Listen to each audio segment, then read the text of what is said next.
Joe Corley here for NAPMA Magazine, and I'm here with one of my favorites. She's a favorite for a number of reasons, but Ms. Andrade, you're really one of my heroes because you took a passion of yours and you turned it into a business.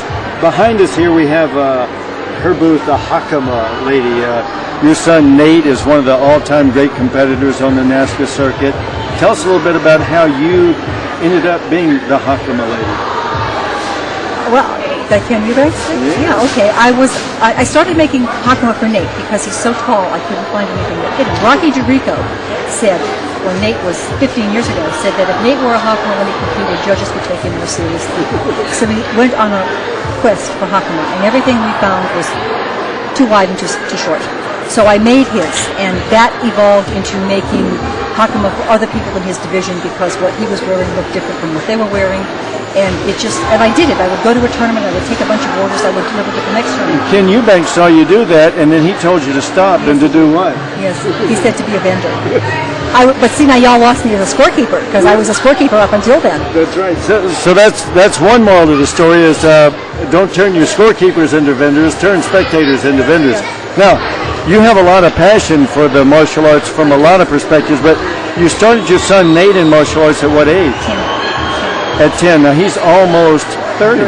Oh man, I can't believe it. So now what have those 20 years done for your son, you think? They've turned him into an awesome person. I look at him sometimes and I can't believe his mind. He's just an amazing person. He has discipline, he has control, he has compassion. He is just a remarkable person, and I think martial arts does that to any person. Now a big component of Nate's martial arts experience, of course, has been his competition. Brian Ruth, one of our all-time great competitors, has made a great point lately. He said, if a kid goes to play Little League baseball, he doesn't just go and practice all the time. He has to go to the games. If he's in Little League football, he doesn't just practice, he goes to the games. A lot of people, though, think that you just practice martial arts and you never have games. What is the competition part of it meant to your family, and how do you feel about people competing in martial arts? I think that if you train martial arts, you should go to tournaments. You should compete. It's not a question of beating somebody up or besting somebody.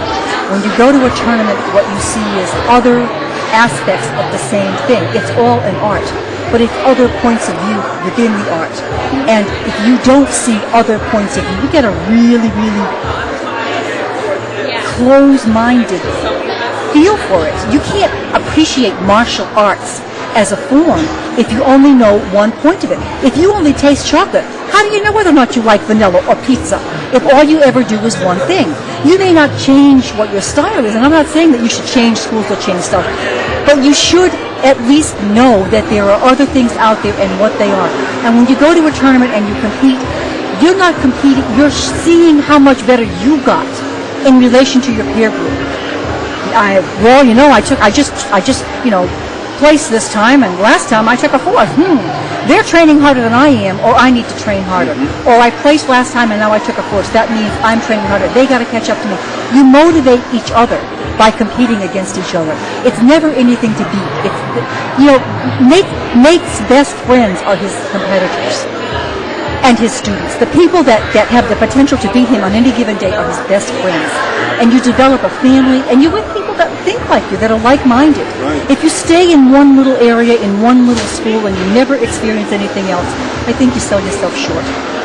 Well, the reason I asked Ms. Andrade to join us is because of that passion. Now, if you're one of those martial arts instructors out there, and inside you feel like you have compassion for competition, and you'd like to share that compassion with your students, take it from the Hakama lady. That's definitely what you should do. She has 20 years experience with developing a fine young man. She's watched it all.